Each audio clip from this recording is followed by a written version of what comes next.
morning, leaders. Good morning, leaders. You know the difference between you and I is that I can see you, but you can't see me. And I can see that you're confused because you can't see me. But I just want to calm your nerves. It is not that I'm invisible.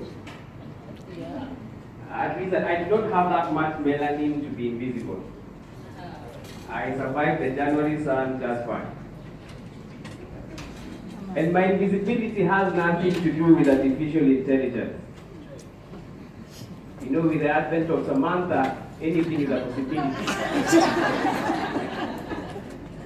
The problem is, you expect to see me where I should be, at the podium. You are looking at where I will end up, but you do not understand where I am. Friends, nobody starts where they end up.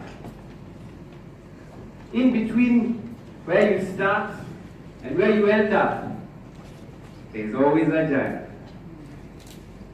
In between HR, where you are, and CEO, where you want to end up, it's going to be a journey. And I'm right here. I'm right here. Back here. I'm right here. You see, my friends, we have learned with unequivocal accuracy to fall in love with where we end up. But we are not in love with the process. We have learned all by ourselves to fall in love with the promise of being up there. But we are not nearly as enthusiastic about the process. But the truth is, there is no destination without a journey. And there is no promise without a process. As a matter of fact, it is the journey that brings the destination. It is the process that brings the promise. There is no progress without process. And sometimes for me to get up there, I'll have to start from being back here. Before you can taste prominence of being up there, you must endure obscurity of being back here. And I want to drop this nugget to you that you must listen to this.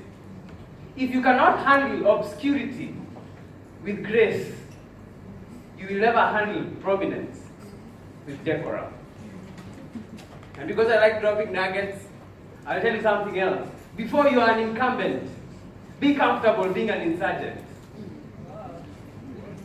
Because an insurgent today is an incumbent tomorrow. But in between being an insurgent and being an incumbent, there's always a journey. And this morning, we are all on a journey, right?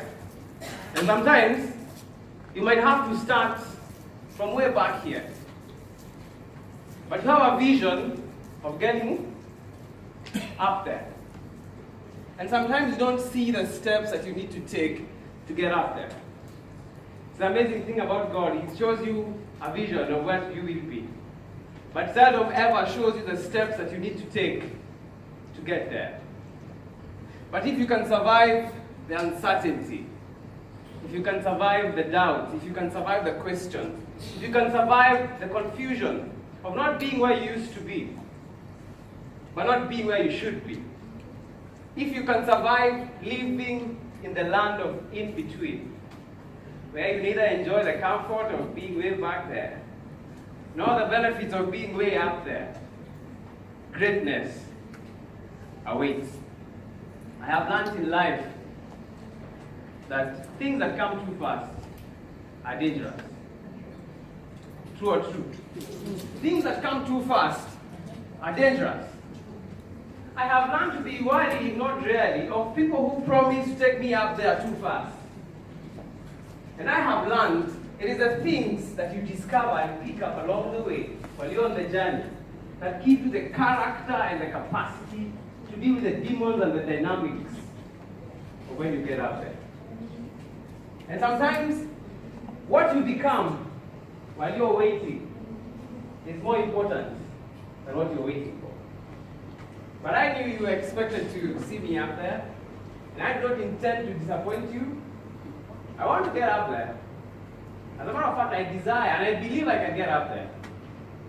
If only I had long enough legs.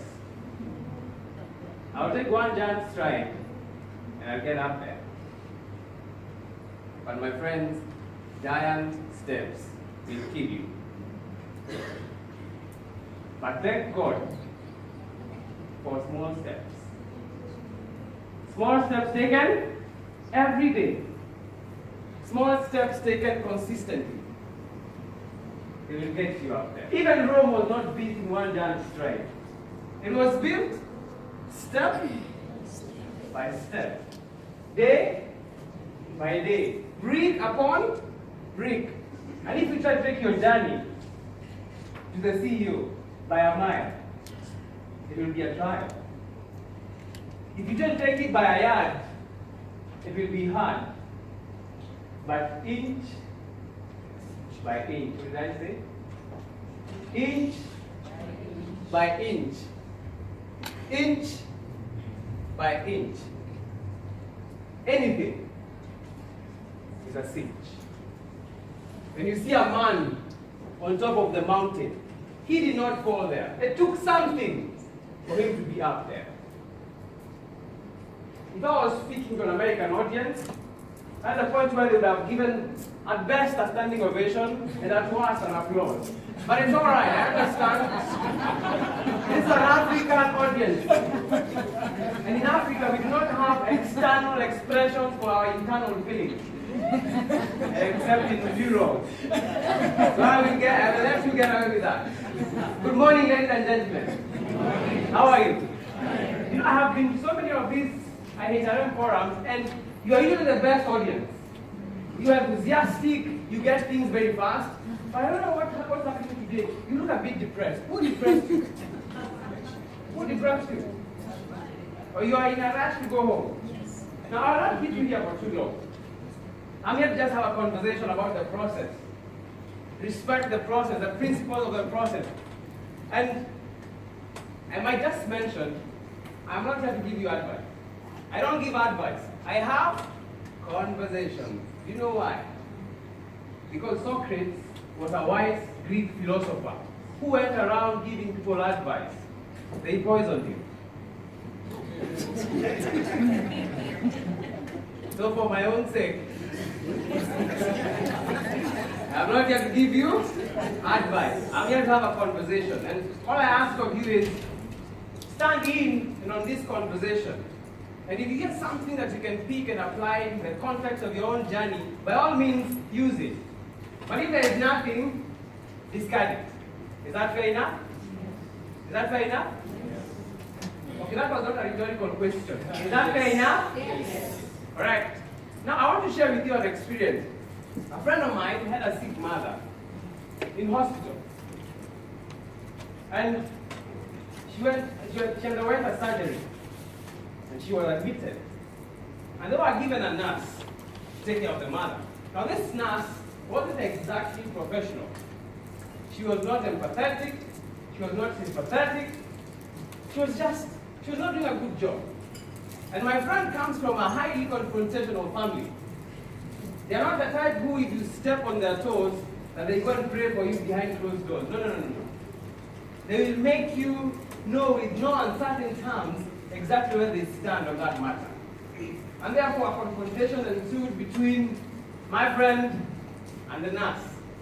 And eventually, the nurse was changed. And they were given a new nurse, who was the exact opposite of the first one. She was professional. She was sympathetic. She was empathetic. She took great care of his mother. And On the day where she was being discharged, my friend went to the nurse and asked her, "Did you not go to the same school with the other nurse?" And he asked, "Why?" "Because the two of you are totally different." And she said, "The difference between you and I, between my colleague and I, is that I have undergone the same surgery before. I felt the pain that your mother now feels. I felt the helplessness that came with the situation when I was in that situation. I was in touch with the feelings of our infirmity. Because at one point or the other, I was there." And this morning, I want to tell you this. We have been on different journeys. I have been on a journey. For me to be the one to stand here this morning and close this conference is because I have been on a journey and I am in touch with the feelings of infirmity. For in all ways I was tempted and tried, and here I stand. Now you can have external expressions for your internal feelings.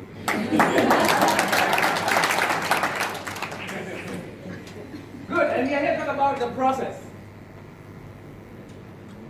And I'll share with you 6 principles about the process, and I'll be done. For those who have been to anybody who was to the Congress in this same venue last year? Okay. Anybody who was at the national conference, Sawela? Last year as well. Okay. For those of you who were there and you stayed to the very end, there's some who were on the first day, but then they disappeared. For those who were there, you know I always do 6 points, right? Just 6, so they can be practical and memorable. And I'm not here to do a lot of jargon. I understand whenever you speak to an audience, you have 2 classifications. There are lambs and there are giraffes. Now giraffes are those who get things quite fast. You say a thing one time and they get it. Then there are lambs, those who you have to take around in circles, in corners, you have to baby them. And in many audiences, lambs make a majority of the audience. So we don't assume that this is different. I still assume that we have lambs. And therefore I'll put it as simple can be. 6 principles about the process. And